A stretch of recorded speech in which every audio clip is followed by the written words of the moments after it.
Confirman, por favor, que estén viendo la pantalla. Sí, profe. Ok. ¿Qué tal?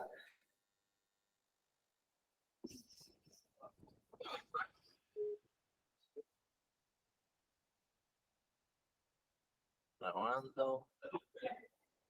Grabando. Listo.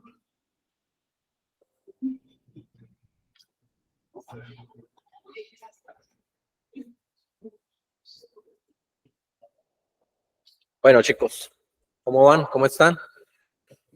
Buenas noches. Demasiado calor hoy acá en esta ciudad. Horrible. Estaba viendo que por la tarde hubo un momentico en el que estuvimos a 32. Sí, o sea, estábamos a 30 o 31 con sensación térmica de hasta 33. Subo bastante fuerte el día. Sí, no, literal tocó trabajar toda la tarde con un ventilador encima porque pasa que luego usted se pone el ventilador toda la tarde encima y luego el otro día está con sinusitis. Digamos que bueno, unas por otras. ¿Listo?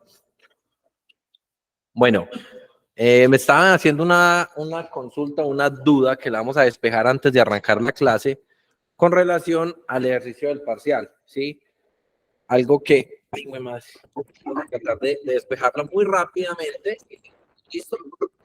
Entonces, colocan un Excel, me disculpan los que están en casa si oyen un ruido ahí. Voy a tratar de usar un Excel y simplemente vamos a trabajar en un pedacito del ejercicio en el que se podía dar una relación de muchos a muchos, ¿sí? Y cómo vamos a hacer de cara al futuro cuando tengamos este tipo de cosas como para pasarlas por alto. ¿Listo? Entonces, lo voy a hacer muy rápido, chicos, ¿sí? Tenemos normalmente productos, pues que era que podía darse dentro del modelo que estábamos haciendo. No se está viendo el Excel. Segundo, porfa. Le di pantalla completa y me dicen porfa si están viendo. ¿Ustedes ven?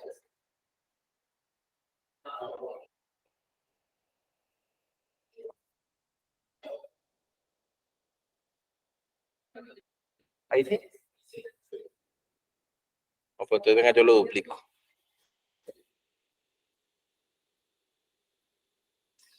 Ahí sí están viendo, ¿cierto? Ok.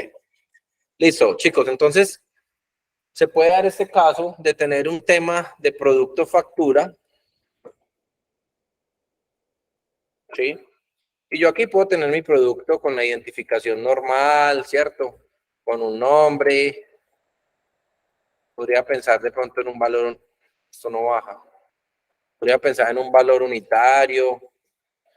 Podría pensar en muchos atributos que pueden ser propios del producto como tal, ¿sí?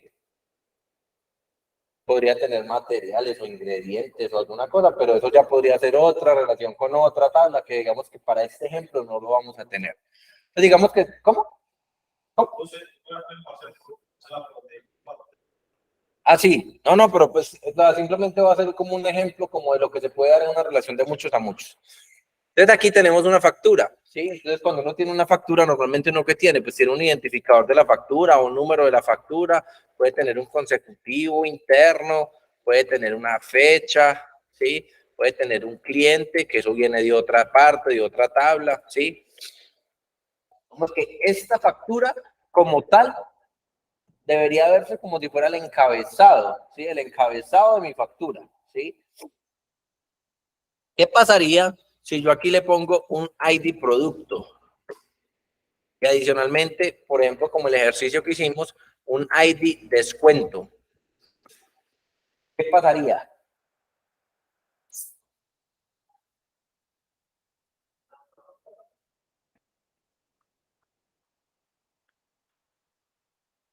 Lo primero que va a pasar es que al estar solamente un ID de factura y en la misma tabla estar ligado el ID del cliente, pues está bien. una factura pertenece a un cliente, ahí vamos bien.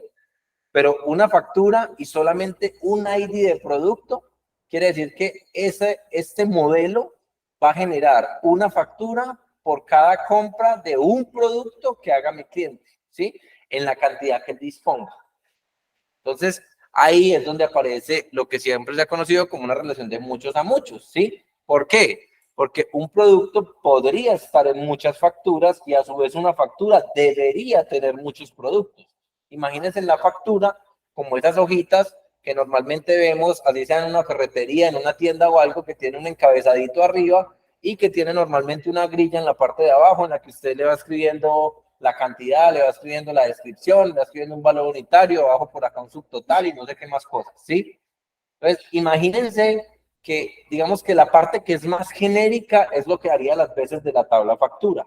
Digamos que la parte que es genérica o general a esa compra, ¿sí? Pero, por ejemplo, los productos no deberían estar en esa tabla, porque si los productos están ahí, sería como el equivalente a tener que yo en cada factura solamente puedo tener un único producto, ¿sí? Pero ven por qué, el modelo allí no lo está permitiendo.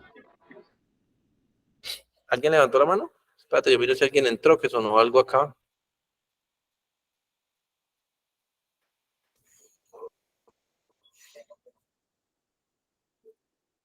Bueno, entonces, ¿qué es lo que pasa? Con este modelo de esta forma, pues, ¿qué es lo que estamos haciendo? Estamos diciendo que por cada hojita de factura que pertenece a un cliente, que tiene un consecutivo y no sé qué más cosas, solamente le puedo asociar un producto, porque aquí estoy diciendo que solamente tengo un ID. Y adicionalmente le estoy diciendo que el descuento es también sobre la factura total, ¿sí? Yo tengo los cables cruzados porque tengo como 3 exámenes y los 3 los hice con carnicerías, entonces no sé de ustedes hasta dónde iba. Pero lo que yo recuerdo es que teníamos unas reglas para aplicar descuentos dependiendo del monto y del mes, creo que era, ¿cierto? Ok. Entonces, este descuento como tal no debería aplicarse a la factura entera, porque la factura no debería tener un solo producto, ¿sí? Si ustedes me lo presentan de esta forma, ahí queda una relación de muchos a muchos, ¿sí? ¿Qué es lo que normalmente se hace? Se hace como la concepción de lo que sería el detalle de la factura. ¿Y qué es el detalle de la factura? Esa grilla donde aparecen todos los productos relacionados de mi compra, ¿sí? Entonces ese detalle normalmente podría ser algo así, detalle factura. En algunas partes ustedes lo llaman como producto factura o factura producto, porque normalmente es las dos tablas que me generan una relación de muchos a muchos, me generan luego una tabla intermedia con dos relaciones de uno a muchos, ¿sí? Entonces ahí puede tener un detalle de factura único, podría tener el ID de la factura y adicionalmente el ID del producto. Y ese ID del producto de aquí, pero si funcionara ese ID, vuela. Y adicionalmente, este descuento vuela. ¿Por qué? Porque es que el descuento va sobre cada producto comprado, ¿sí? Entonces aquí es donde iría el ID de descuento. Digamos que eso era algo que más o menos se perseguía con el modelo. Pues no estoy, o sea, no estoy diciendo que fuera exactamente así, porque creo que las tablas se llamaban ya compras o ventas y el producto no se llamaba producto, sino proteína o cosas así por el estilo, ¿sí? Pero digamos que cuando se les presente alguna opción o alguna vaina en la que vayan a hacer compras o pedidos o alguna vaina y que ustedes inmediatamente lo validen y digan, no, pues que yo no puedo tener un pedido solamente por una cosa, en el pedido me pueden meter muchas, o no voy a hacer una sola factura porque me pueden tener muchos productos, ¿sí? Siempre, imagínense siempre estas tres tablitas, ¿sí? Estos tres bloques, ¿sí? Porque inicia con una relación de muchos a muchos, sale una tabla intermedia y me la vuelve dos relaciones de uno a mucho, ¿sí? Y ya los descuentos o alguna cosa los puedo aplicar a nivel de cada producto, que es lo que justamente se estaba buscando. Si me compraban, qué sé yo, X cantidad de una proteína determinada en tal mes y que no sé qué, entonces aplíquenle tal producto, ¿sí? Buenas noches. ¿Listo? Más o menos eso era lo que se buscaba, es más o menos claro.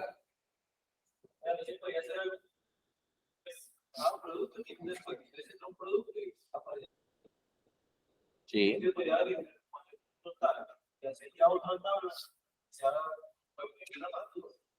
Pues de hecho, si tú quieres hacer un total a nivel de factura, el total debería ir esa acá, ¿sí? ¿Cómo lo haces? Pues digamos que a nivel de modelo, tú dispones esas casillas, ¿sí? Tú creas tu factura con todo el detalle que tienes y luego tú podrías tener una rutina que cuando termines de meterle todos los detalles a una factura, simplemente totalice. Haga las multiplicaciones de peso por valor unitario, por no sé qué cosas, le aplica el descuento, le coloca un valor y póngalo allá, ¿sí? Digamos que aquí, por ejemplo, yo podría decir que tenía un valor ítem, ¿sí?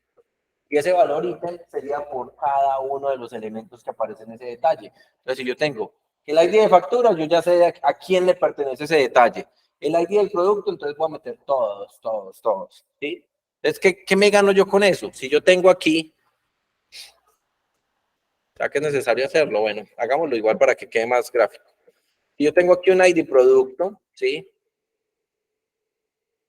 Tengo un nombre y tengo un valor unitario.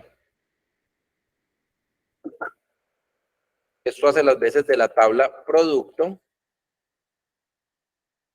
Y tengo una tabla aquí que se llama factura.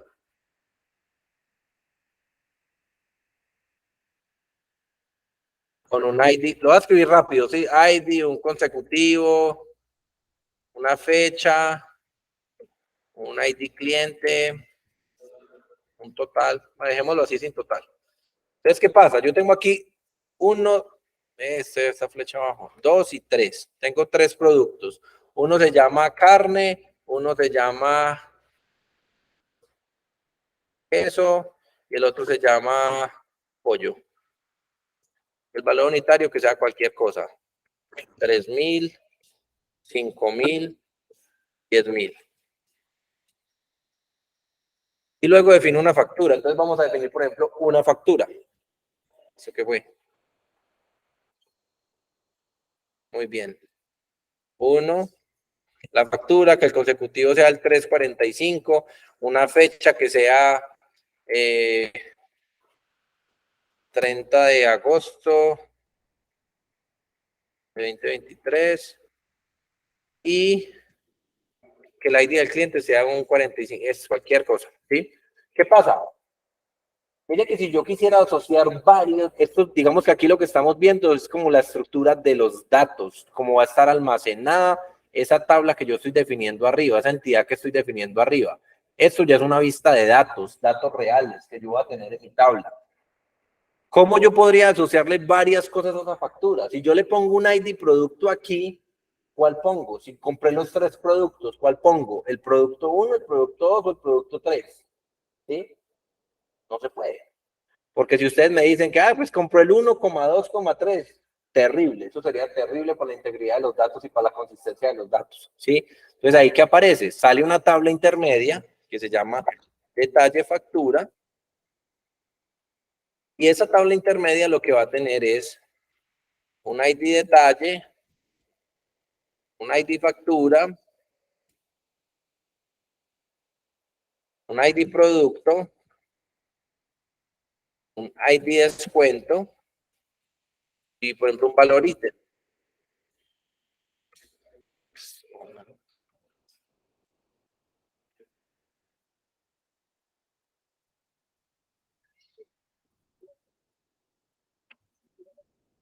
Listo, entonces aquí yo tengo un detalle, entonces el detalle puede ser el código 11, puede ser el código 22 y el código 33. Esos detalles son propios de la tabla de detalle factura, ¿sí? Y luego digo, la factura, mire que yo solamente grabé una factura en mi base de datos o en mi tabla. Entonces vamos a decir que todos los ítems que yo voy a meter son de esa factura, ¿sí? Y luego, ¿qué productos llevó? Y ya dije, el señor llevó los 3, 1, 2 y 3. De esta forma que estoy haciendo, estoy garantizando un espacio en disco con una estructura que me soporte esa información. ¿Qué tengo allí? Los 3 elementos. ¿Qué ID de descuento? Bueno, el ID 999, el ID 888, el ID 777. Simplemente coloco esos números para que sean diferentes de los códigos adicionales. Y el valor del ítem, bueno, listo. Entonces este podría tener incluso una cantidad asociada o lo que fuera y decir que ese vale 90.000 y que ese vale 89.000. En teoría podría ser cualquiera, ¿sí? Eso ya depende mucho de la forma en la que tengamos la lógica, porque aquí lo que estamos disponiendo es el espacio en disco para poderlo guardar.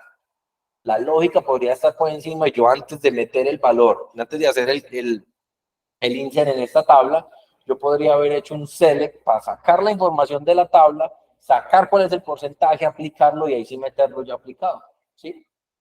¿Qué estoy haciendo aquí? Simplemente, por eso es que tienen que tratar de visualizar esto como un espacio en el cual vamos a hacer persistente la información, ¿sí? La lógica que puede haber detrás de esto, eso podría ser temas de, pues ya de programación puntualmente. Aquí estamos es generando el espacio en base de datos para poderlo almacenar. ¿Listo? ¿Quedó claro para todos? Listo. Vale, chicos. Listo, eso era simplemente una aclaración con respecto a un puntico del parcial.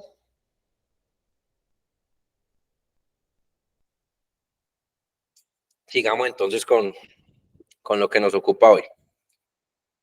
Me dicen, porfa, si están viendo en casa. ¿Ustedes están viendo esto? ¿En casa ven la diapositiva ya? Uy, se movió. Cuando le doy acá. ¿Ahí la ven? Ahí se volvió a quitar, pero ahorita se ve un momento. ¿Ahí la están viendo o no? Todavía no. Sí, la calidad del software.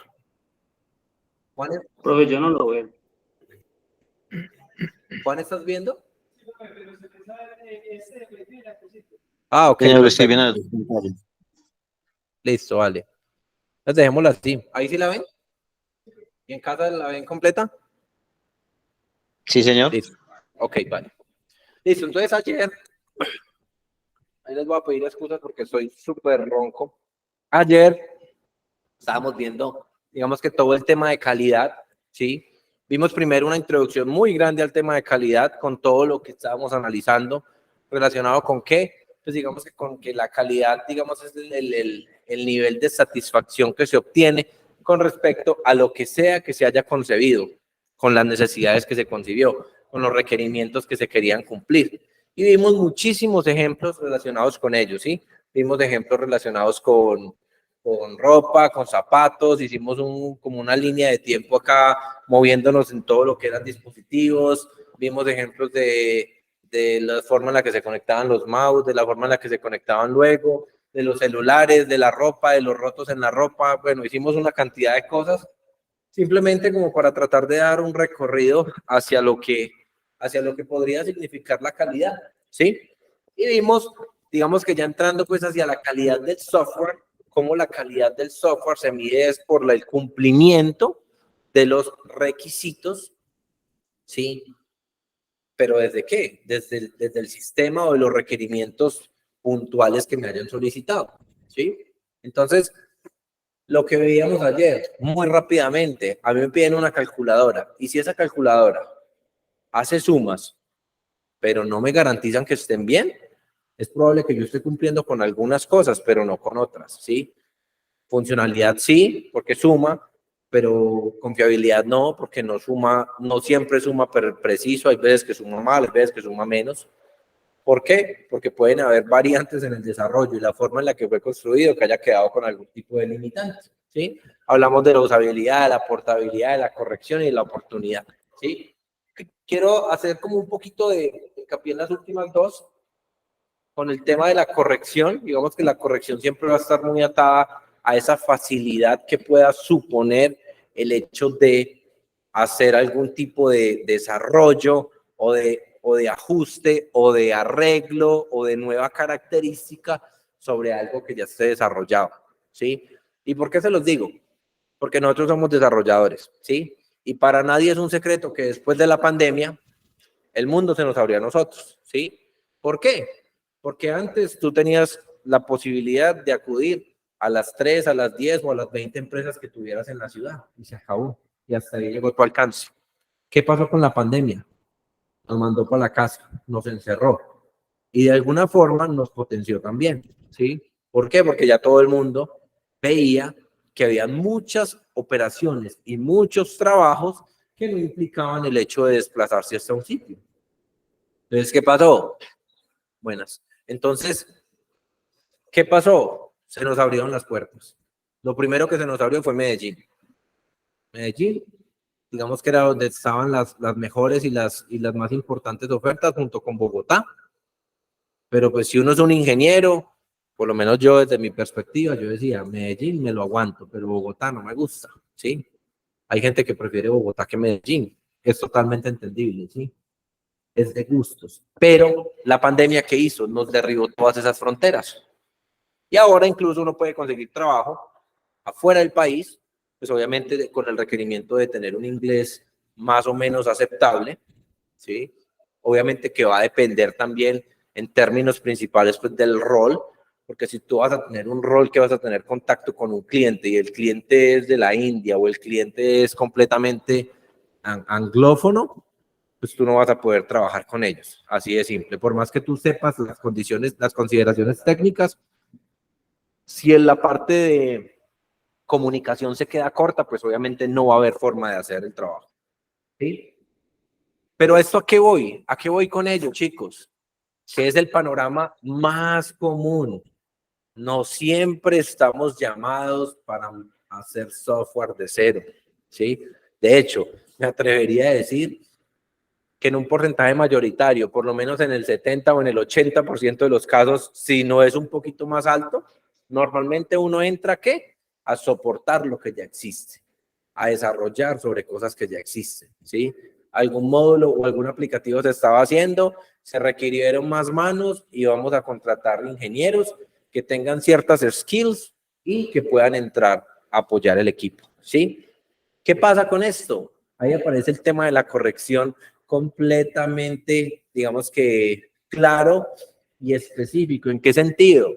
La corrección es la capacidad, digamos que para hacer fixes, para corregir, ¿sí? Para corregir bugs o corregir problemas o corregir o mejorar procesos o alguna cosa por el estilo. Pero primero, es muy probable que en el escenario donde tú salgas, primero el código no fue tuyo.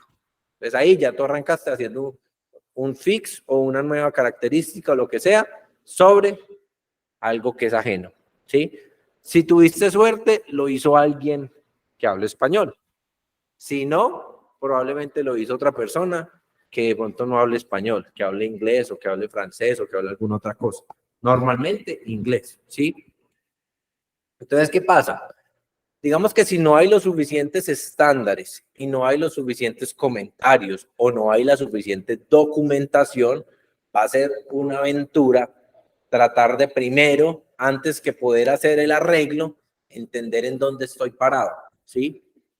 Lo estoy sufriendo hoy por hoy, ¿sí? Tal cual. Un aplicativo realizado sin documentación. La única documentación fue una capacitación que hicieron, ¿sí? Hay 2 personas en Canadá que lo hicieron, pero no quieren saber nada de nosotros, porque digamos que la empresa de nosotros entró a relevar muchas personas de Canadá.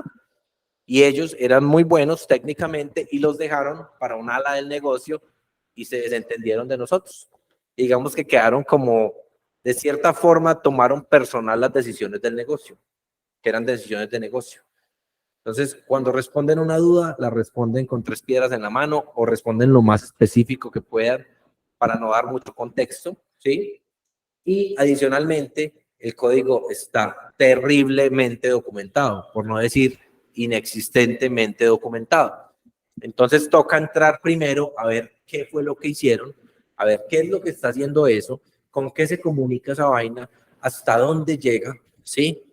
Para uno poder identificar dónde meter la mano, ¿sí? No hay comentarios, todo está tirado, mejor dicho, una maravilla. Y fuera de eso, fue hecho hace 5 o 6 años. Entonces, por donde uno lo vea, hay problemas, ¿sí? ¿Qué toca hacer? Lo primero, sentarse y decir, qué pena, pero toca primero documentar en donde estamos parados. Ah, no, es que este aplicativo arranca por aquí, da una vuelta, no sé qué, saca información de un panel. Imagínense, ese aplicativo es un Java, saca información de una base de datos de Microsoft SQL Server, luego con esa información de esos paneles, viene acá, luego se conecta a muchos paneles de SQL Server, a muchísimos, saca información y se los lleva para Oracle, listo, hasta ahí vamos medianamente bien. luego en Oracle hace un proceso de traducción, no sé qué cosas, y luego viene otro proceso de SAP y se lo lleva a pasar. Y se lo lleva a pasar por un lado y genera unos archivos por el otro. Ahorita suena muy bonito. Nos demoró más o menos 15 días saber cuáles eran todas las interacciones y todas las integraciones que tenía eso. ¿Por qué? Porque no había documentación. ¿Y qué fue lo que pasó allí? Problemas en la corrección, ¿sí? Problemas en la corrección que definitivamente, o sea, no pensaron nunca en eso. Pensaron que ellos iban a estar completamente atados de por vida a ese aplicativo. Lo que yo siempre les he dicho a ustedes. Por más que ustedes participen en una fase de software, sea desarrollo, sea análisis, sea diseño, documentenlo bien. Piensen que ustedes no van a estar en las siguientes. Porque ellos siempre pensaron y siempre se vieron atados a ese aplicativo. ¿Para qué vamos a documentar algo si aquí estamos nosotros? Y estuvieron a punto de haberlos corrido de la empresa. Eran muy buenos y técnicamente eran muy buenos y los dejaron. Sin embargo, pasó toda esta situación. Y ahora no ayuda, que es lo peor. No hay documentación, no hay comentarios. Los poquitos comentarios que hay son, la verdad, irrelevantes, ¿sí? ¿Qué pasó? Nunca tuvieron en cuenta este principio. Por eso, ese software carece de calidad. Fuera de que las prácticas de desarrollo no son las mejores. Ya dijimos, eso probablemente se puede hacer de nuevo. Eso está muy lento y está cayendo en obsolescencia. O sea, ya está un aplicativo de más de 6 años, con las prácticas que tuvo de desarrollo, con la pobre documentación que tiene, los pobres comentarios que tiene. Es más que un candidato para que se haga un refactor y se haga una cosa nueva. Los de Canadá nos dicen, no hagan algo nuevo. Intenten primero corregir lo que está. Traten de que el desempeño de esa máquina funcione y mejore. Si no mejora, ahí sí miramos qué hacer para hacer algo nuevo. Pero primero tratemos de arreglar eso que está ahí. Está cojeando de algo, traten de arreglarlo. ¿Por qué? Porque ahí vienen otras cosas que de pronto no son del resorte de esta clase, pero es una resistencia al cambio. ¿Sí? Para los canadienses es muy fácil porque mire todo ese proceso que les acabo de describir y ellos lo único por lo que se tienen que preocupar es por entrar a un servidor y jalar un archivo que produce ese proceso. Y ellos dicen, es que está muy lento eso. Cuando uno va y mira para atrás y tiene una cantidad de actores interviniendo, una cantidad de interacciones, saco información de aquí, me la llevo para acá, voy y le toco a todas las plantas, saco elementos, me los llevo para allí. ¿Qué pasa? Cantidades de cosas. ¿Y qué pasa con la corrección ahí? No la tuvieron nunca en cuenta. Nunca. Sin documentación, sin disponibilidad para hacer un knowledge transfer, o sea, nada. No se puede hacer absolutamente nada. ¿Qué pasó? Prácticamente eso es para volverlo a hacer de nuevo. Ellos siguen insistiendo que lo arreglemos, que eso le puede arreglar, que eso es algo corto, que tratemos de hacerlo, que llevan un año con eso así pegado, que no sé qué, que no sé cuántas, pero personalmente yo pienso que no. Ya digamos que en este punto ese aplicativo ya está tan obsoleto que eso ya pues definitivamente no tiene buenas prácticas. Y si lo ven de otras áreas seguramente van a decir, cambiémoslo, ¿sí? Eso por la corrección, ¿sí?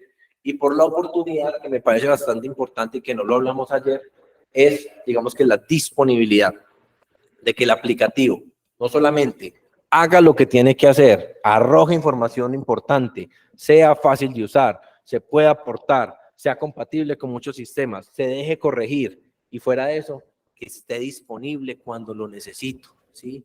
De nada me sirve a mí tener una banca móvil que no me funciona a los 30, ¿sí? De nada me sirve a mí que el software para un cajero automático funcione perfecto todo el mes y que justo cuando llega la quincena se cayó. Está fuera de servicio. ¿No tiene plata? No. ¿Qué le pasa? No, el aplicativo se colapsó, la programación del cajero está mala y se dañó y ya dejó de funcionar. ¿Y cuándo dejó de funcionar? Justo cuando usted vaya a sacar dinero. El resto del mes está perfecto. ¿Sí? Entonces digamos que ese tipo de cosas se tienen que tener presentes.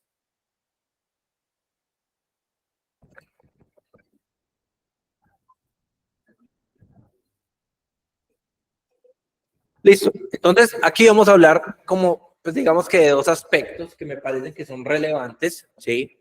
El primero es una calidad interna, que digamos que como calidad interna, estamos hablando muy, digamos que muy propiamente de los elementos que veíamos en el slide anterior, en la diapositiva anterior. Cosas que digamos que son relevantes para quién, para nosotros a nivel de desarrollo. ¿sí? Que un aplicativo sea, que entregue, que esté disponible, que un aplicativo sea confiable, que un aplicativo funcionalmente cumpla con lo que tiene que hacer. Digamos que todos esos aspectos, que sea mantenible, o sea, que permita la corrección fácilmente.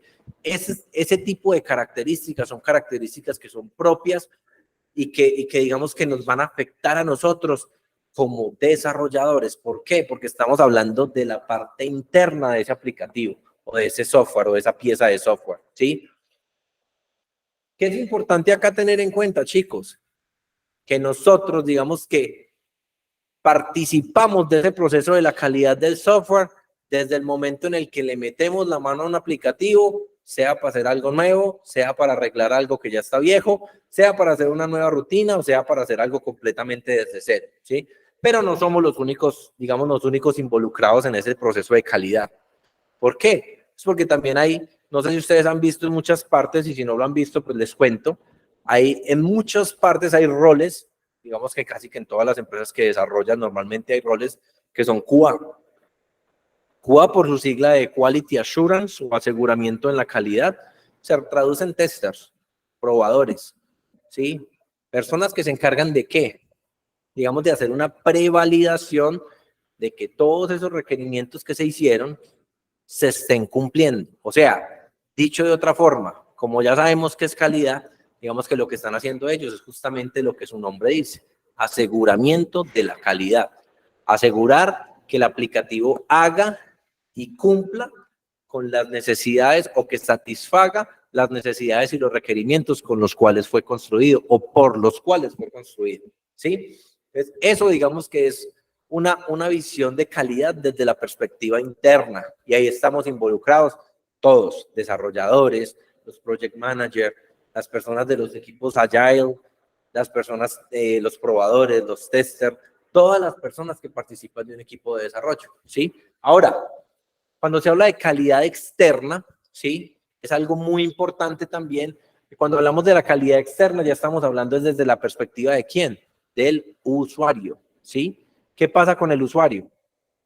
El usuario quiere, digamos que puede tener diferentes perspectivas, pero lo que el usuario lo que está buscando justamente es que su aplicativo cumpla con el propósito para el cual él lo instaló, ¿sí? Si él utiliza una banca móvil, a mí me gusta colocar mucho los ejemplos de banca móvil porque es algo que está a la mano de todos. Todos debemos pues tenemos al menos una en el celular, si no son más. Y digamos que uno, ¿qué pasa? BBVA se cayó. Es probable que la perspectiva del usuario sea, no, ese aplicativo, pues puede que simplemente diga, ese aplicativo no tiene calidad, ¿sí? O ese aplicativo mantiene fuera de servicio, o ese aplicativo a mí no me está sirviendo, me está haciendo ir al banco y ellos están vendiendo que el banco cada vez es menor, que el banco cada vez menos filas, que todo está al alcance de su bolsillo, que todo está en la palma de su mano. Y resulta que uno va a ver, y ese requerimiento o esa necesidad que digamos que el banco se encarga de transmitir para que la gente utilice su aplicativo, no se está cumpliendo, ¿sí? Entonces, eso digamos que es algo muy importante. Adicionalmente, digamos que la calidad puede tener también ciertas connotaciones especiales, como cuáles. Digamos que podemos tener aplicativos que si se caen, pueden apuntar la venta en una hoja y apenas regrese, pues la pongo, ¿sí? Mientras que hay otros aplicativos que se llaman de misión crítica y que son aplicativos que si se caen van a generar o pérdidas en plata o pérdidas en vidas, ¿sí? Por ejemplo, aplicativos que estén asociados con la salud. Esos aplicativos, por ejemplo, de, qué sé yo, de los programitas que tienen, por ejemplo, esas máquinas respiradoras. Eso tiene software por dentro, puede tener microcontroladores y cosas así por el estilo. Que tiene un respirador o que tienen esos que miden todos los signos vitales, que tienen, pues yo no sé cómo se llamarán esas cosas, pero todo lo que esté asociado con salud son de misión crítica, ¿sí? Pues digamos que si se daña el aplicativo que tiene por dentro una máquina para tomar rayos X, puede que no sea tan crítico, porque pues lo pueden llevar a otro, puede que pues un hueso no se va, pues depende de dónde sea la fractura, un hueso como tal, pues digamos que va a dar tiempo para desplazarse y para tomar otra placa. pero si en cambio es una cosa más urgente, si es un aplicativo para darle vida a otra persona, para conectarlo a una máquina, para alargarle la vida, mientras se le puede poner un marcapasos o alguna cosa así por el estilo, pues digamos que ahí adquiere la calidad una connotación todavía mucho más pesada, ¿sí? Dentro de la situación, porque ya no es solamente la pérdida económica que pueda estar asociada con el aplicativo que no está dejando hacer las transferencias, ya es también, digamos, que la parte de la vida que se puede estar perdiendo en ese sentido, ¿sí? O, por ejemplo, los aplicativos de las torres de control y esos radares, ¿sí?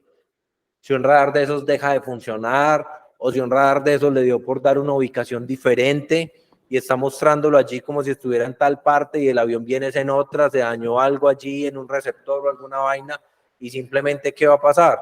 Que en algún momento puede haber una situación catastrófica, ¿sí? ¿Por qué? Porque la calidad de ese aplicativo de alguna forma se violentó, de alguna forma se vulneró, ¿sí? Para todos es claro hasta ahí lo que estamos hablando. Digamos que eso es bastante importante. Dime. ¿Alguien iba a hablar? Listo. Entonces, chicos, bastante importante este tema. Este tema, digamos que va a quedar de alguna forma no suspendido, sino que pues, vamos a hacer, es como una especie de introducción hacia lo que vamos a ver en semana 7, que en semana 7 lo que vamos a ver es el tema de, pues digamos que la calidad asociada a software y mirar a ver cómo podemos hacer cierto acercamiento hacia los planes de pruebas, ¿sí? Hacia los planes de pruebas y hacia la parte de los casos de prueba, cómo los trazamos, qué identificamos y algunos tipos de pruebas, digamos que las más importantes como para identificar, para más o menos asociar. Nosotros vamos a ir con pruebas de caja negra porque pues digamos que por el tiempo no tenemos nada desarrollado para validar una prueba de caja blanca, pero en su momento vamos a hablar, ¿sí? Digamos que hasta aquí estamos haciendo es como una introducción para irnos metiendo hacia esa parte de las pruebas.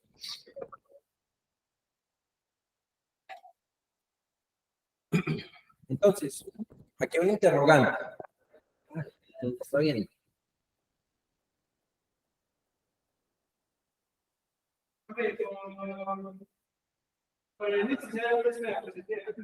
¿Sí?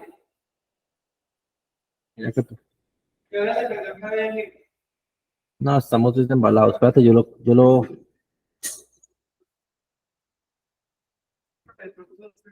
No, es que está. Sí, es que de hecho está duplicada, pero no lo está poniendo con el. Mira que se quedó allí en otra cosa.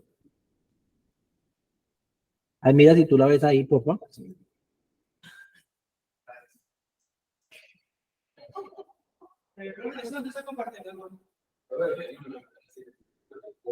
No, se cayó.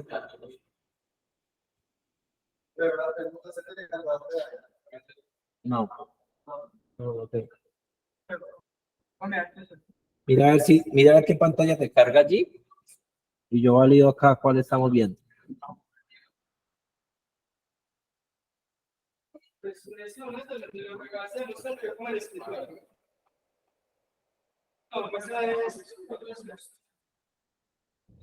Un ingeniero de sistemas que me puede ver.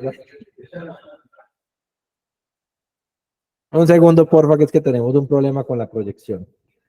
Al inicio P, que eso es para duplicar, creo. Con inicio P, creo que la puedo duplicar. Es que pues, yo me sorprendía como con esto, ¿no? Pero.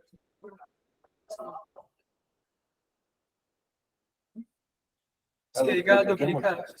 Yo no sé por qué se fue así, porque estábamos viendo la. Mira si tú estás viendo allí esta misma cosa. Sí, pero pegando. Gracias. Bueno, chicos, entonces, hemos hablado de calidad, hemos hablado de algunos elementos relacionados con calidad interna, con calidad externa, ¿sí? Y ahorita, como ya sabemos qué es calidad, digamos, entonces, ¿qué se debe tener en cuenta o qué se debe tener para que el software genere satisfacción en el cliente? Y eso es una pregunta que estamos haciendo para luego validar un temilla un casito que voy a colocar acá y me digan si las cosas son de calidad o no. ¿Listo? Entonces, ¿ustedes qué consideran que algo debe tener para que el software genere satisfacción en el cliente?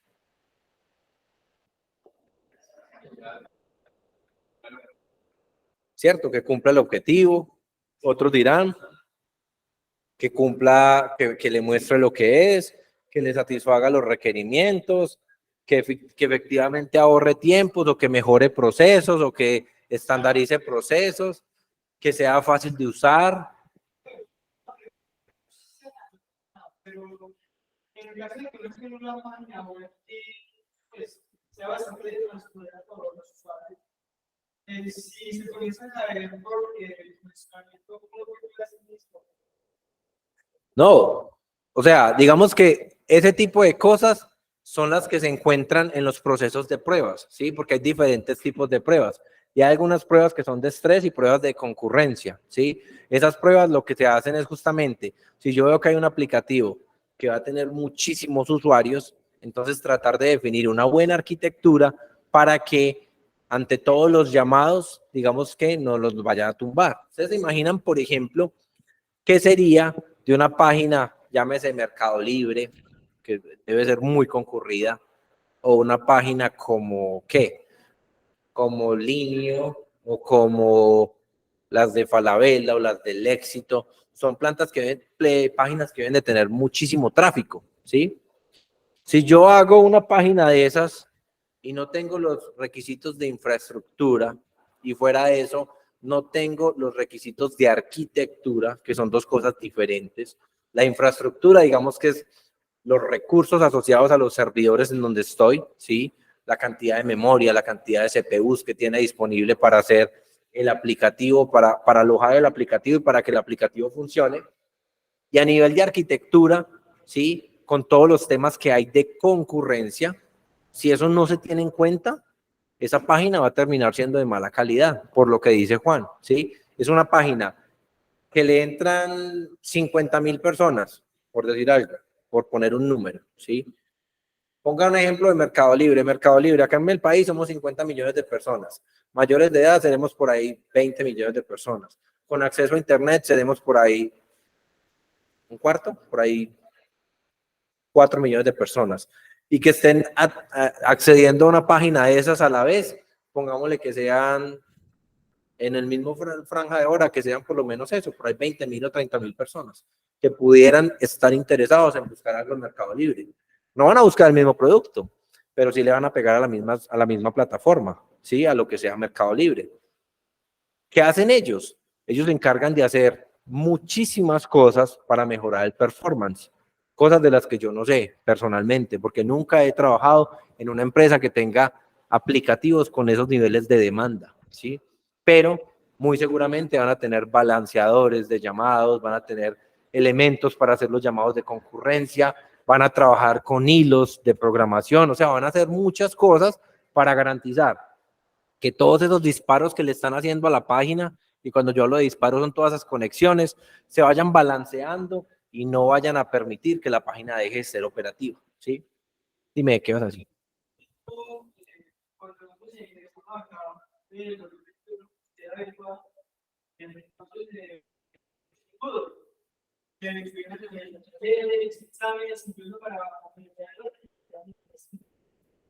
Es muy complicado porque muchas veces la funcionalidad pues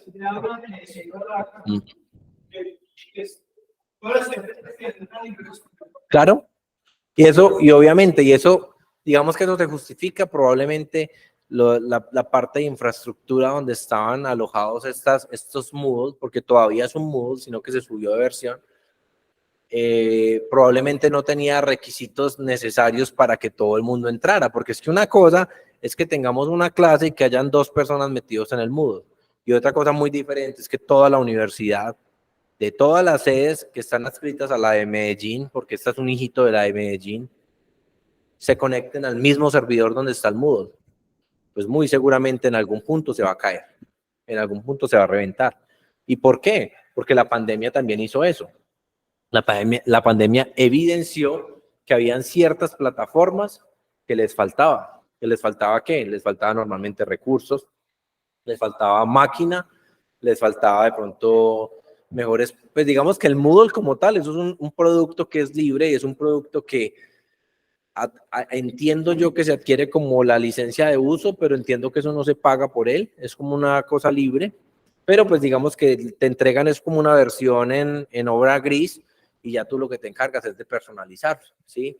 De generar toda la identidad y toda la línea de diseño para que tú puedas tener un Moodle personalizado.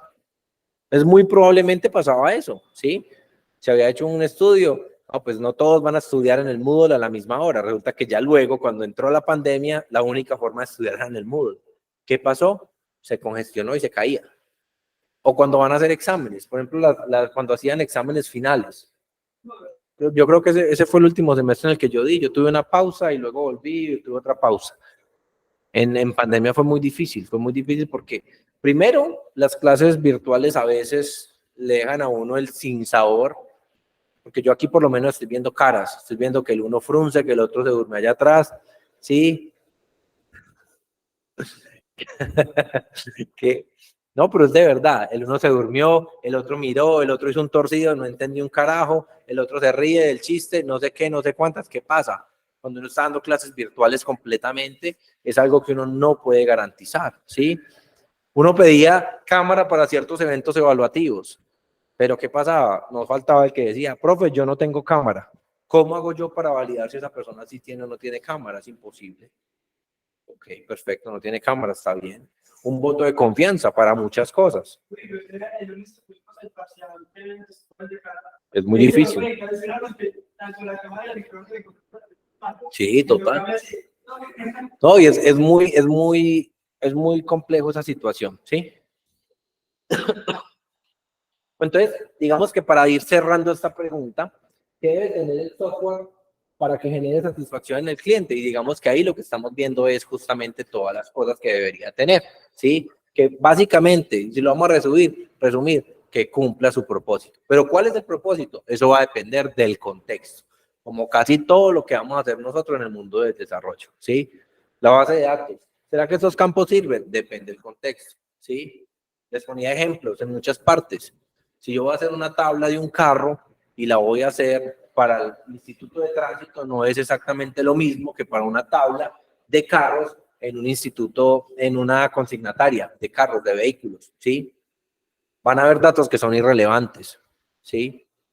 ¿Yo para qué necesito tener cuántos kilómetros tiene un carro en tránsito? Para nada, porque ellos no están haciendo nada con ese valor. Mientras que en una consignataria puede que sí sea muy interesante, y si es de carros usados, saber que tiene 50.000 kilómetros, ¿sí? Eso sí sería muy importante. O por ejemplo, si yo tengo la cantidad de kilómetros y lo que voy a validar es una revisión técnico-mecánica, puede que eso sirva, puede que no. ¿Qué es el dato principal de una técnico-mecánica? ¿Cuál es el dato principal para hacer una técnico-mecánica, por ejemplo? Que la fecha en la que el carro se puso a rodar sea menor, ¿cómo es que se llama? Menor o igual a 5 años o a 6 años. A los 6 años usted tiene que hacer la primera. Y creo que aplica para motos y aplica para carros, ¿sí? Moto es a 2 años, bueno, peor todavía. Entonces, dependiendo del contexto, dependiendo de los requisitos, digamos que la garantía de calidad va a ser diferente, chicos. Vamos a ver acá, creo que por acá tengo un casito. Bueno, ¿quién te está durmiendo? ¿Quién más está durmiendo? También. No, está media horita, hombre. Acá veo un juego de palabras, chicos. Software de calidad versus calidad de software, ¿sí? Cuando yo hablo de software de calidad, es una cosa de percepción, ¿sí? Algo que es referente al sujeto, ¿sí? Mientras que cuando yo hablo de calidad de software, estoy hablando de algo objetivo, de algo que se podría medir, ¿sí? Entonces digamos que con la primera, yo le podría preguntar, ¿a usted le parece que el aplicativo de BBVA es de calidad o no? Y alguien puede decir, uy, sí, eso me ahorra filas, eso me hace evitar hacer muchas cosas, si yo necesito ir al cajero, yo puedo hacer no sé qué cosas, si dejo la tarjeta en mi casa, puedo hacer retiros sin necesidad de tener el plástico disponible. etc, etc, etc, ¿cierto? Otra persona me puede decir, es terrible, ese aplicativo nunca funciona. Yo cambio de celular cada 8 días y cada 8 días me hace ir al cajero automático porque tengo que recibir un token que me manda desde el cajero con la tarjeta para poder meter y para poder hacer algo que se llama enrolamiento y poder tener el enrolamiento hecho en mi celular nuevo. Y si dentro de 8 días vuelvo y lo voto, vuelva y vaya. ¿Sí? Que tengo que generar un token digital, pero para hacer el token digital tengo que hacer el enrolamiento nuevamente. Ahora uno dice, ¿será que eso es software de calidad o eso es calidad de software? ¿Sí? ¿Por qué? Porque el software de calidad, digamos que es algo de percepción. Yo podría decir, software de calidad. Sí, a mí me parece que ese software es de calidad. Porque la verdad, es bonito. Incluso hay calificativos así. Hay gente que dice, es software de calidad porque es que es muy bonito. Le cambiaron pues la gente no va a decir el look and feel, ¿sí? La gente va a decir, le cambiaron el dibujito, o le cambiaron los colores, o les cambiaron los iconos, ¿sí? Normalmente se dice look and feel. Entonces le cambiaron todas esas cosas y quedó muy bonito, ¿sí? A mí sí me parece que es de calidad. Y puede que llegue el otro y diga, no, ¿cuál calidad? Eso tan feo, esos colores tan feos. ¿Por qué BBVA insiste en ser azul? Si estamos jugando ahorita con el feminismo, el BBVA debería ser rosado, ¿sí? Ahora está de moda el rosado, con Messi, con todas esas cosas, entonces todo tiene que ser rosado. Las mujeres, el empoderamiento. Y mire, puede ser tan subjetivo como eso, para que una persona defina que algo es de calidad o no, ¿sí? O que simplemente diga, a mí no me gusta eso, ese Bancolombia negro como quedó de feo, eso sigo, o sea, la imaginación de ese diseñador, mejor dicho, es una cualquier cantidad de cosas y cualquier cantidad de calificativos, ¿sí? Y a mí no me gustaría ser diseñador ni desarrollador del grupo del todo uno, los que hacen las cosas de Bancolombia, porque yo creo que le recuerdan a la mamá mucho el fin de mes, ¿sí? Porque normalmente ese aplicativo tiene sus fallos hacia el fin de mes. Y no tengo nada contra Bancolombia y tampoco nada a favor de BBVA. ¿Cómo? La vivienda a mí no, la vivienda no deja hacer algunas cosas y exige mucho banco todavía. BBVA es más independiente, o sea, si uno no quiere hacer filas en un banco, probablemente BBVA sí sea un aplicativo mucho más funcional. Pero entonces, a lo que voy, chicos, cuando hablo de software de calidad, estoy hablando de ¿qué?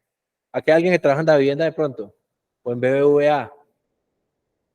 ¿Dónde trabajas? La vivienda.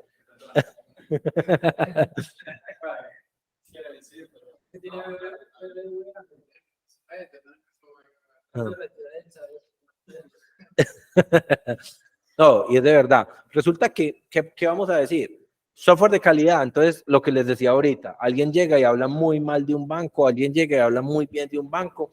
Pongo los ejemplos de bancos porque son ejemplos que los tenemos al alcance de nuestra mano, los aplicativos móviles.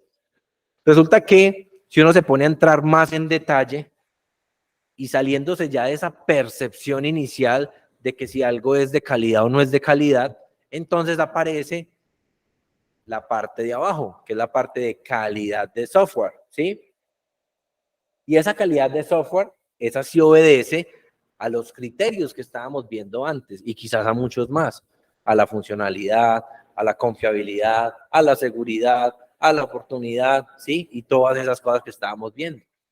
Entonces, se pone uno a validar. ¿Será que simplemente es la percepción? ¿Será que porque hay personas que cambian de celular cada 15 días y tienen que ir al banco cada 15 días para poder sacar el token, para poder activar su plataforma móvil? ¿Será que eso es bueno? ¿Será que eso es malo? Sí. Entonces, no, y cuando se cambia el teléfono, si se cambia el teléfono, él requiere un token. Y con ese token hace el lanzamiento ya del aplicativo y permite hacer operaciones de pago. Si no, solamente deja visualizar. Resulta que eso, si lo vamos a ver desde la perspectiva de la calidad de software, desde la perspectiva de software de calidad, puede ser bueno o malo, pero desde la perspectiva de calidad de software que se puede medir, eso es bueno, porque eso es seguridad, ¿sí? Si a usted se le pierde el teléfono y usted es un iPhone y usted de pronto logra bloquearlo, va a evitar que le hagan operaciones maliciosas con, digamos que con su celular, ¿sí? ¿Quién le garantiza al banco que usted efectivamente tenga ese patrón de cambios de celulares? Que usted cada 15 días le montan un celular nuevo. Nadie se lo puede garantizar al banco. Y lo más seguro es que si el banco incluso ve que uno en el año cambió 3 veces de teléfono, seguramente le haga una llamada de un departamento de seguridad. Me ha pasado mucho con Occidente, otro banco pésimo. No, con Occidente pasa lo mismo. Se hace una operación y él no sé qué criterios tenga para definir que es una operación maliciosa o un intento de fraude y va bloqueando productos. Sí, ni siquiera pregunta, bloquea. Algunas veces llama, otras veces simplemente bloquea. Entonces, digamos que ya son políticas muy catastróficas, ¿sí? Que no siempre debería ser el proceder. Entonces, hablando nuevamente de lo del banco, entonces, tenemos calidad, ¿por qué? Porque estamos garantizando que el banco sea seguro, que el banco deje transar solamente a las personas que deben transar sobre ese aplicativo, ¿sí? Que si el celular se perdió, claramente ese token se va a romper. Ah, y la otra cosa, cuando tú vas al banco, lo que tú estás haciendo es diciéndole al banco, este es mi celular y cualquier sucursal virtual que quieran abrir con mi nombre, desactívela. Eso se está haciendo cada vez que estamos yendo a BBVA a activar el nuevo token, ¿sí? Lo sé porque yo trabajé en Veritran y en Veritran se hacía eso, ¿sí? Con todas esas cosas de seguridad, lo que hacía eran justamente que no entrara, sino el que tuviera que entrar.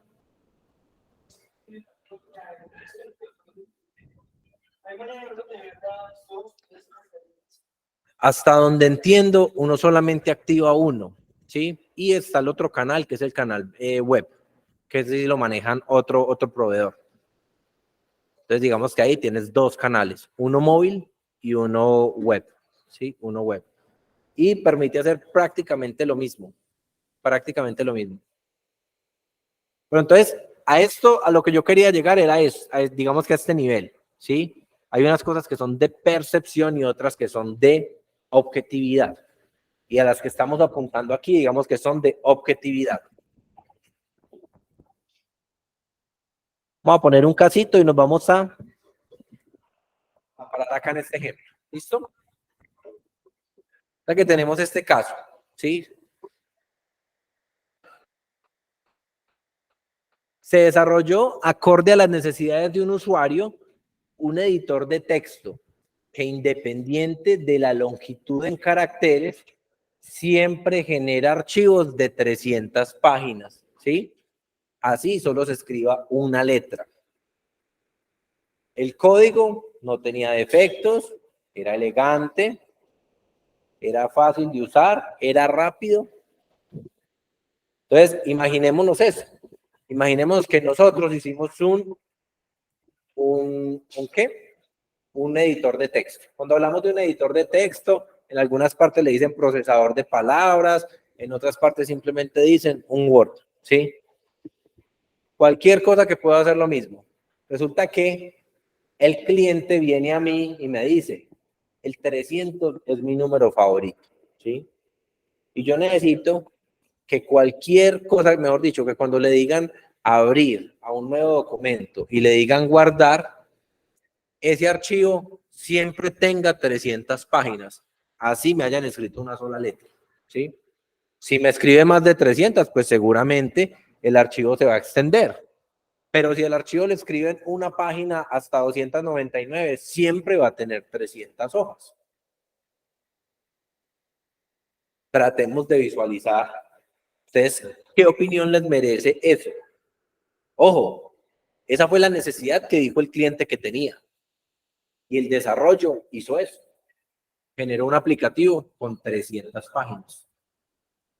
Resulta que normalmente esos archivos tienen una o dos páginas máximo de tamaño, de extensión. Pero siempre que lo guarden, va a tener 300 páginas. Y esas 300 páginas en archivo en disco van a tener, póngale 1K por página o algo así, o 2K por página. Pongámosle una métrica, un número, póngale 3 para que haga una mega, pues ahí mal contada. 1 mega por cada archivo. Pero ojo, Un archivo que va a pesar 1 mega, pero que tiene una palabra guardada. Una palabra que ocupa ni siquiera una línea, me genera un archivo de 300 páginas y que pesa 1 mega. Desde la perspectiva de la percepción del usuario, él estará feliz, porque para él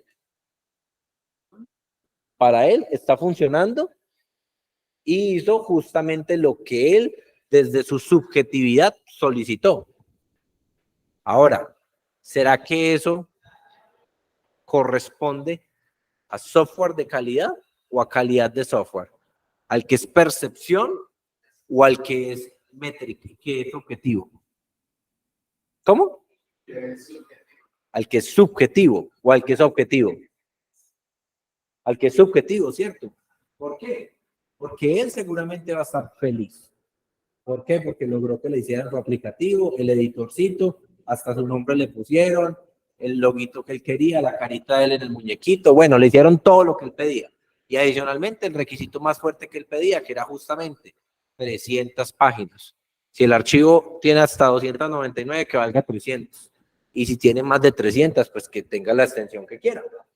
¿Sí? Ahora, desde la perspectiva de calidad de software, ¿ustedes qué piensan de ese aplicativo?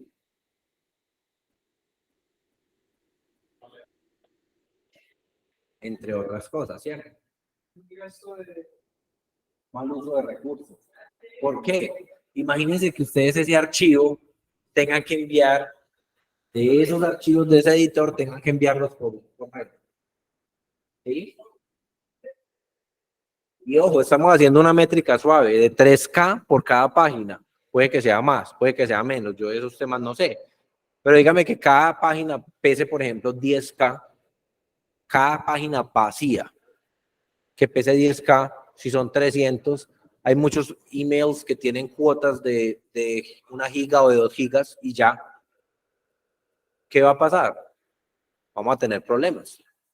Sí, porque si ya tenemos un tamaño de 10K por cada página que se construye, y si fuera eso, las primeras 20 páginas tienen información, tienen imágenes, el peso se va a subir significativamente. Siempre va a pensar que es lo mismo sí o sí que teniendo una letra en las 300 páginas o tener escrito en las 300 páginas. No, digamos que eso es una consideración que estamos aquí asumiendo, ¿sí? Diciendo que cada página vacía va a tomar X cantidad de bytes o de kilobytes o de lo que sea, ¿sí? Simplemente estamos haciendo un cálculo aquí como para ponerlo en una perspectiva real, ¿sí? No, el peso va a depender de lo que contiene, ¿sí? Si la hoja está vacía, tiene un peso, pero si la hoja tiene una imagen, ya pesa otra cosa el archivo. Y si tiene muchas imágenes, va a pesar mucho más, ¿sí? Y ya arrancamos con un peso básico que ya es alto. Sí, estamos hablando también que pues prácticamente no tiene nada. Si tuviera escrito las 300 páginas... Obviamente va a ser una cosa volada, ¿sí? Adicionalmente, chicos, si por ejemplo, no solamente con el tema del correo, ¿sí? Si el correo, claramente, si vamos a enviar algo, muchas cosas de esas no van a llegar, porque la cuota de correos en muchas partes es de 2, por ejemplo. Fuera de eso, si tenemos que colocar, ok, colóqueme esa información en un servidor, ¿sí?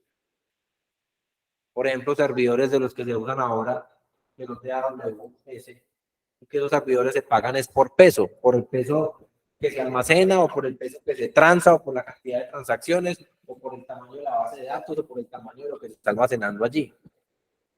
¿Cuánto va a valer eso? Entonces, si empezamos a despedazar cada cosa, es probable que el código sea elegante, es probable que el código no tenga bugs, es probable que el aplicativo haya funcionado bien, es probable que el aplicativo no sé qué tan rápido almacene porque tendría un peso considerable cada vez que se usa. Es probable que sea fácil de usar, porque pues digamos que un editor de texto no va a tener sino una interfaz allí.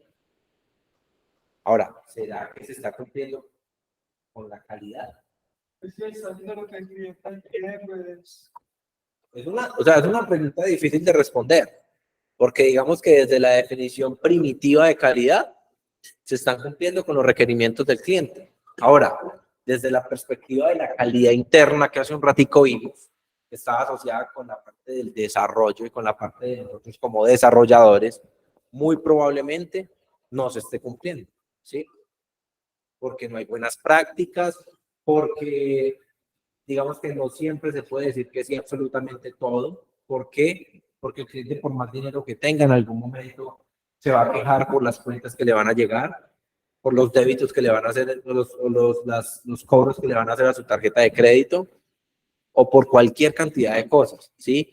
Entonces, este es un ejemplo simplemente para validar que incluso así los requerimientos parezcan muy locos, digamos que no siempre todos se van a poder cumplir, ¿sí? Por ejemplo, si ustedes le llegan con una cosa de estas, le dicen, Juan, necesito que me haga ese aplicativo. Mínimo, pues, lo primero que uno hace es, ¿por qué 300? Sí. Hay que decirle, ya pensó en el rack de servidores que va a tener que comprar. No, mentiras. Pues mínimo, pues, uno dice allí, uno dice, venga, pero ¿por qué 300? Ah, que es que yo quiero tener, no sé qué, porque es que, por lo que sea. Porque es que luego los archivos los voy a meter a otro aplicativo y ese aplicativo pues, son 300 hojas. Me dice, ¿será que ese aplicativo en el que coge las 300 hojas, será que no se puede modificar? Para que de pronto no coja 300, sino 10 por defecto, o 3, o 5, o las que sean. Entonces, digamos que, por eso les digo, no siempre decirle que sí a todos los requerimientos del cliente, ¿sí? Porque definitivamente pueden haber este tipo de cosas, cosas muy locas que necesariamente no se deben cumplir todas al pie de la letra. Entre esas, esta. Un ejercicio bastante rebuscado, pero es una cosa que podría darse, ¿sí? Yo, pues lo primero que le digo es, me toca sentarme con él y decirle, ¿por qué 300? ¿Sí? Si él me llega a decir, es que yo tengo 300 porque es que esto va a ser el insumo para otro aplicativo y ese otro aplicativo extrae la información de 300 hojas por defecto. Entonces, lo primero que yo le diría es, ese aplicativo no se puede parametrizar para que me coja archivos más pequeños. Si él me dice, sí, yo le digo, ¿hasta cuánto se puede parametrizar? Si él me dice, se puede parametrizar a 10, entonces yo le digo, listo, entonces tratemos pues de hacer un editor que tenga 10 páginas, mínimo, lo cual no sería tampoco óptimo, pero pues digamos que ante la idea de hacer una cosa así tan descabellada, por lo menos podemos intentar hacerlo entrar en razón y hacer que se disminuya la cosa, ¿sí? Si uno logra bajarlo incluso a lo que sería normal, que es un aplicativo que tenga la longitud justa que usted haya definido, ¿sí? Muy diferente si yo escribo una página y le doy control enter 10.000 veces y generé un archivo de 10.000 páginas. Ese fue el archivo que usted creó. Con 10.000 páginas y llévelo, porque es que ese fue el que usted me dijo. Ahí tiene los saltos del ASCII. Muy diferente a lo que él está diciendo, que independiente de lo que sea, tenga esos 300 hojas. Entonces, trataría primero de validar muy bien cuál es la necesidad. ¿Para qué son 300? ¿Por qué ese número? Le explicaría. ¿Usted está dispuesto a pagar una cuenta? ¿Usted dónde quiere tener hospedado ese archivo? Ah, que en mi computador. Ah, que en un servidor. ¿Usted sabe cuánto le vale tener esos archivos en un servidor? ¿Qué cantidad o qué volumen de archivos espera tener en un mes? Ah, que 10.000. Y le haría cuentas. Usted sabe que tener un servidor de AWS le están cobrando no sé cuánto el bit o el kilobit. Yo de eso no sé porque yo no trabajo en infraestructura. Y eso le están cobrando al mes una cantidad en dólares y que eso se lo van a cargar directamente a la tarjeta de crédito suya o a una cuenta o que usted va a tener que prepagar ese servicio y si se pasa de los kilobytes le van a hacer un cobro extra y etc. Entonces yo trataría de mirarlo desde todas esas perspectivas, desde la perspectiva de recursos, desde la perspectiva de la necesidad, desde la perspectiva de dinero, ¿sí? Y dependiendo de todas esas cosas, pues yo ya digo, listo, ok. Ya definitivamente si él ya me dice, no, es que son 10 páginas, porque si no me voy, pues ya uno analiza si quiere o no quiere hacer ese aplicativo, ¿sí? Sí, no, o sea, es un ejemplo bastante reforzado, ¿sí? Pero podría darse, no, y no necesariamente con esto, con otra cosa, ¿sí? Que me diga cosas como, por ejemplo, que sería una cosa así bien rebuscada y que de pronto pueda ser un agujero de seguridad, ¿sí? que donde usted vaya, que haga el login y que ese login quede en una variable de sesión, pero esa variable de sesión no se cierre nunca, o una cookie y que quede almacenada por allá en el navegador. Y si usted está en un equipo público, entonces si yo hago el login, me quedó la página abierta hasta que alguien llegue y limpie las cookies. Digamos que eso no serían buenas prácticas pensando en ese tipo de cosas. Normalmente cuando se va a hacer un acceso, muchas ocasiones lo que se hacen se crean variables de sesión y que digamos que expiran después de cierto tiempo. Mire que uno está en el Moodle y si uno lo deja quieto por un ratico, la variable de sesión le dice, desea extender su sesión o cancelar y pum, y lo sacó. Eso sería algo adecuado. Y no de pronto un requerimiento como que fuera, no, yo necesito que no pregunte, sino que la extienda o que me deje una sesión viva ahí por X cantidad de tiempo, lo cual eso podría generar un problema de seguridad. Porque así como es un aplicativo para un Moodle, es que imagínenlo simplemente para un Moodle. Es la cuenta del profesor y se quedó abierta. Y desde ahí podrían calificar, o la cuenta del class, ¿sí? En estos días me encontré una cuenta de class de un profesor abierta en un computador. Obviamente yo la cerré y abrí la mía y la volví a cerrar. Pero son agujeros que definitivamente no se deberían tener.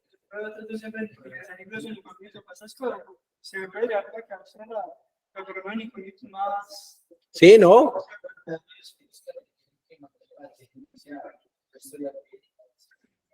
Depende, pero depende del uso, ¿sí? Porque digamos que en una historia clínica están trabajando, qué sé yo, en un consultorio o en una clínica pequeña o en una clínica grande, pero digamos que el propósito ¿cuál es? Es tener la información allí y que digamos que tengamos el acceso listo para poder actualizar cualquier cosa. Muy diferente, así es un aplicativo en el que puede haber notas, calificaciones, cosas bancarias, cosas qué sé yo, de seguridad, ¿sí? Cosas de la policía o cosas de una cárcel o elementos así por el estilo, ¿sí? O de un juzgado que lleva procesos, se quedó abierto y luego entró cualquier persona y violentó eso, eliminó registros, borró cosas. O sea, son cosas que definitivamente hay que tener ahí presente. ¿Listo? Hasta ahí queda claro más o menos el tema. Entonces, desde esta perspectiva, ¿ustedes qué consideran? ¿Esto es software de calidad o calidad de software? ¿Percepción o objetividad? Percepción, o sea, un software de calidad. Cuando se dice, esto es un software de calidad, eso es algo perceptivo. Sí, porque la persona apenas si la está viendo. Es software de calidad porque ve los iconos rosados, muy bonitos. No. Sí, hay que ir un poco más allá. Y nosotros desde la perspectiva de desarrollo tenemos que ir un poco más allá. Ya validar, el aplicativo se cuelga, no se cuelga, a ciertas horas no funciona, a ciertas horas sí funciona, me toca subir los videos a X horas porque o si no es imposible colocar algo en el Moodle, o si es un examen me toca hacerlo fuera de las horas de clase, porque si hay 3 salones en clase haciendo exámenes en línea se colgó todo, ¿sí? Son cosas que hay que tener en cuenta. ¿Listo? Creo que ya nos vamos acercando al final.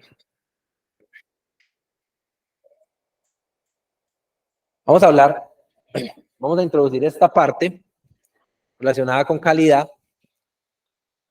hablar un poquito allí de esas 4P. Con esto cerramos la clase, ¿listo? Entonces, vamos que cuando estamos hablando de calidad de software, normalmente tenemos involucradas esas 4P. ¿Por qué 4P? Pues porque las 4 palabras arrancan con P, ¿sí? Pero son elementos o actores que intervienen en este proceso de calidad y que son completamente importantes y que son completamente protagónicos, ¿sí? Y si uno lo ve, pues digamos que puede tener mucho sentido. Primero, las personas, ¿sí?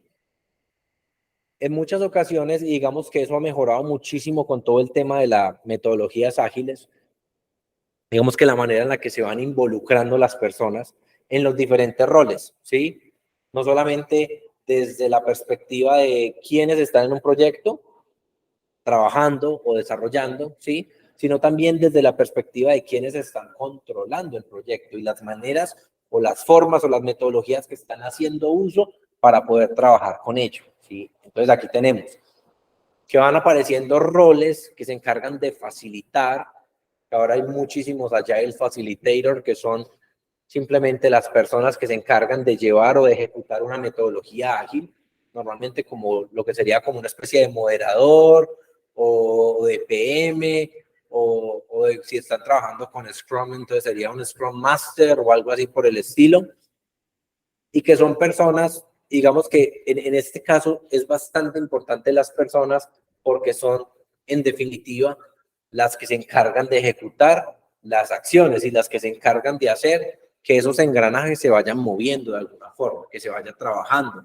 que se vaya logrando que esas diferentes tareas se vayan cumpliendo, que se vayan adquiriendo, que se hagan los seguimientos y que se haga toda, digamos que todas las actividades que pueden estar alrededor de un proceso de software, ¿sí? El producto como tal, estamos hablando de qué? Estamos hablando de un entregable, ¿sí? El entregable, pues si estamos hablando de software como tal, el entregable, ¿qué va a ser? El entregable va a ser una pieza de software, ¿sí? Va a ser una pieza de software, va a ser la rutina que te pidieron, la nueva característica que te pidieron, el bug que te pidieron corregir, la corrección en sí misma, o cualquier cosa que de alguna forma pueda tener, o que sea un tangible o un intangible, pero que va a cristalizar o que va a enmarcar la tarea que te propusieron o que te pidieron hacer, ¿sí? Entonces, allí que tenemos el producto, entonces las personas, las que están alrededor del proceso del desarrollo, ¿sí? El producto puede ser el entregable, la rutina, el módulo, la pantalla, la base de datos, la tabla que te pidieron hacer, el CRUD que te pidieron realizar, lo que fuera que tuvieras que hacer, ¿sí? Pero hay una parte muy importante en la cual me quiero centrar y es en la parte de los proyectos, ¿sí? El proyecto, casi que en todas las empresas que sean relacionadas con desarrollo de software, normalmente estamos divididos o segmentados por proyectos, ¿sí?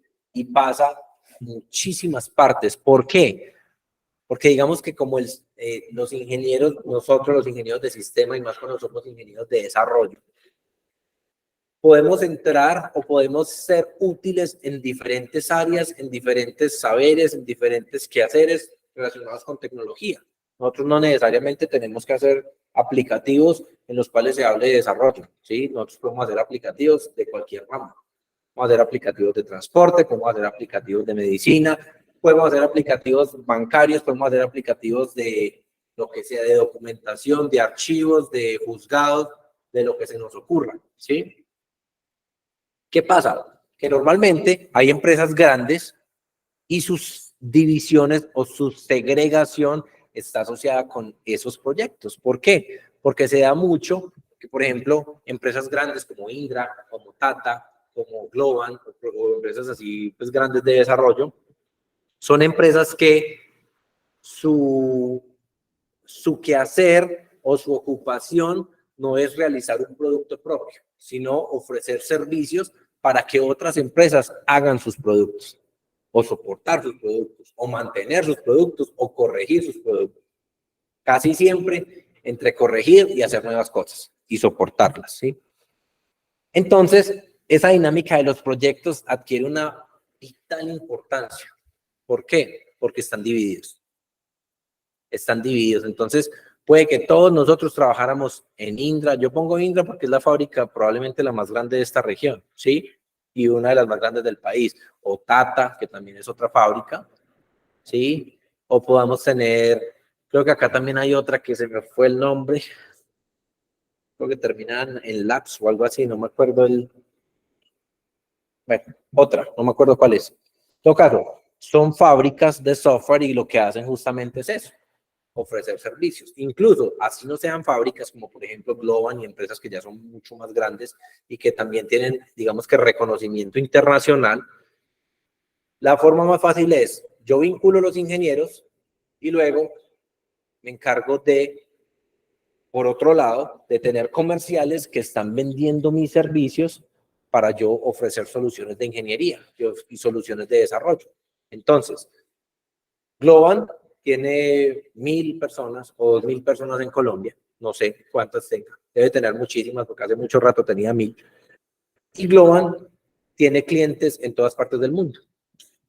y tiene comerciales que se encargan de hacer esos vínculos comerciales para jalar clientes y decirle, venga, yo le puedo desarrollar la parte tecnológica suya, o yo le puedo soportar la parte tecnológica suya, o yo le puedo tomar su nueva parte tecnológica, mantenerle la vieja y hacerle nuevos enhancements, ¿sí? O cosas así por el estilo.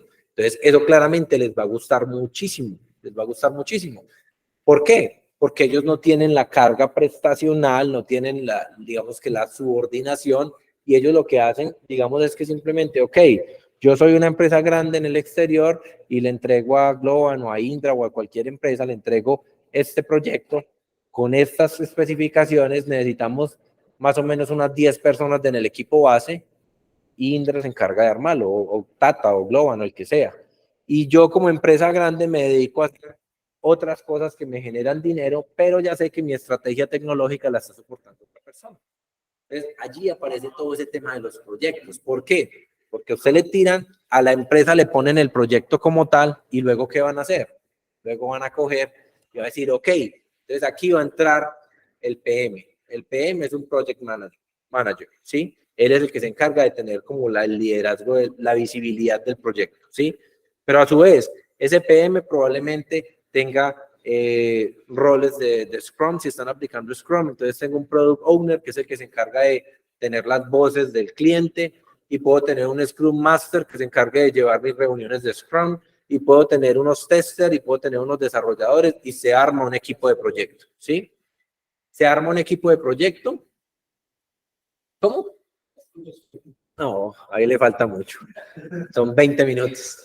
Son 20 minutos y ya apenas un minuto. Entonces, ¿qué pasa, chicos? Con ese tema se arma toda una estructura y aparece un concepto que es muy importante, que es el concepto de estimación, ¿sí? Y la estimación acá no se mide por cuánto estimo a tal persona, o cuánto lo quiero, o cuánto lo aprecio. No, no es ese tipo de estimación. Es una estimación en términos de tiempo, ¿sí? En términos de esfuerzos. Entonces, ¿yo qué digo? Recibo un aplicativo, necesito hacer un aplicativo y tiene 20 páginas. Entonces, probablemente un líder o un arquitecto va a decir, ok, esas 20 páginas, de esas 20 páginas hay tantas que tienen una complejidad alta, hay tantas que tienen una complejidad media, hay tantas que tienen una complejidad muy baja. Entonces, eso va a requerir tantas horas de ingenieros. Obviamente, las horas de ingeniero, alguna otra persona dentro de la empresa grande va a decir, ok, se necesitan 100 horas de ingeniero senior y 200 horas de ingeniero junior. Las horas junior se las va a cobrar a tantos $, las horas senior se las cobra a tantas cosas. Entonces, digamos que en ese proyecto se maneja ya muchísimas cosas, digamos que desde el componente de soporte, desde el componente técnico, desde el componente de gestión y desde el componente de dinero, ¿sí? Porque el tiempo es dinero y ahí claramente está marcado. Entonces, la estimación, ¿para qué se da? Se da para justamente generar compromisos a futuro. ¿Se necesita que le haga eso? Listo. Eso se le demora 300 horas ingeniero o 400 horas ingeniero. Y esas 400 horas ingeniero, vamos a trabajar sin sobreesfuerzo, vamos a trabajar 35 horas a la semana, vamos a hacer no sé qué cosas, eso se va a demorar 3, 4 meses. Ah, perfecto, listo. Entonces ahí van haciendo y van trabajando. Puede que el proyecto diga, listo, hicimos esto, ahora hagamos esta otra cosa. O que digan, no, vamos a hacer otro proyecto. O esta empresa no quiere hacer más, pero llegó otro cliente grande. Entonces, el proyecto que estaba aquí, déjeme solamente 2 en la base del proyecto por si surge alguna cosa de mantenimiento, y lleves el otro resto del equipo para que atiendan el nuevo proyecto. Y así es como se trabajan en esas empresas, ¿sí? Uno no está atado a un desarrollo de un producto, sino que está atado al soporte y al mantenimiento de las soluciones del cliente. Y eso funciona. Entonces, ahí en ese tema de la estimación es muy importante. ¿Por qué? Porque la estimación en muchas ocasiones se puede basar con históricos. Uno puede que sí diga, la complejidad es alta, la complejidad es baja. Más o menos para este otro proyecto histórico, una página de este tipo se hacía en, qué sé yo, en 50 horas de ingeniero, pero es que teníamos un man que era un crack, y ese man se fue de la empresa. Y ese man tenía un nivel muy alto, entonces si él se demoraba 50, un ingeniero más terrenal se puede demorar 80, entonces pongámosle las 80 mejor, ¿sí? Porque eso puede pasar. Entonces, todo ese tipo de factores van interviniendo en las estimaciones. Las estimaciones no son perfectas, pero digamos que sí tienen que dar una especie de espacio en el tiempo en el cual yo me pueda mover con facilidad, ¿sí? Para, digamos que siempre se hacen, si uno se demora 50, se colocan 70, porque pueden haber imprevistos, pueden haber cambios, pueden haber bloqueantes, pueden haber muchas cosas que suceden en un proyecto, pueden haber cambios en especificaciones, pueden haber elementos adicionales y claramente hay que tener ese tipo de colchones para moverse. Y con el tiempo estimado solamente se mira para el proyecto. ¿Para qué, perdón? Pues ya para el final del proyecto. No, para, digamos el tiempo, las estimaciones normalmente se establecen al principio del proyecto, incluso antes de arrancar el proyecto. Se van estableciendo las etapas, entonces dice, hay que hacer análisis, esa etapa de análisis se va a demorar 50 horas, ingeniero. Para la de diseño se demora 100, para el desarrollo nos vamos a comer 1000. Ah, bueno, listo. Entonces, ¿cuántas personas? Porque si usted dice, tengo un equipo de 2, para cubrir 1000 horas se van a demorar 2 años, ¿sí? Mientras que yo tengo un equipo de 10 y se puede tener el nivel de paralelización adecuado, pues yo probablemente lo pueda hacer en 3 meses. ¿Listo? Entonces, son cosas a tener en cuenta. Cuando hablo de procesos, dentro de estas 4P, con el tema de procesos estamos hablando, digamos que de todas esas actividades que se pueden tener alrededor en términos de insumos, de validaciones, si está funcionando bien, si no está funcionando bien, si hay que mejorar algo, se repite. Digamos que ver todo, cuando se habla de procesos, se está hablando es como de interacción o de relaciones que se tienen entre diferentes intervinientes, ¿sí? Pero no como personas, sino como conjunto de cosas. Por ejemplo, en el desarrollo, los insumos pueden ser los elementos de análisis y de diseño. Luego, después de eso, podemos tener un proceso en el cual entremos a desarrollar. Todo ese desarrollo se va a hacer paralelizado en 3 empresas. Luego hay que hacer un proceso de pruebas y no sé qué. Entonces, digamos que ver las cosas como procesos lo estamos viendo es por pedazos que están abarcando ciertas necesidades hasta cumplir un objetivo. E incluso podrían decir que hay procesos de validación y que si esos procesos de validación no se dan, se puede volver a reiniciar ciertas actividades, ¿sí? Eso digamos que sería lo más importante allí con ese tema de las 4P. Quiero saber si hay preguntas, si hay dudas. ¿No? ¿Todo full? Ok, vale. Chicos, por hoy dejemos así que ya estoy. Muchas gracias. Chicos en casa, muchas gracias, que estén bien. Bueno, profe, A usted. gracias. Gracias, buena noche. Muchas gracias, buenas noches. Igualmente, hasta luego. profe.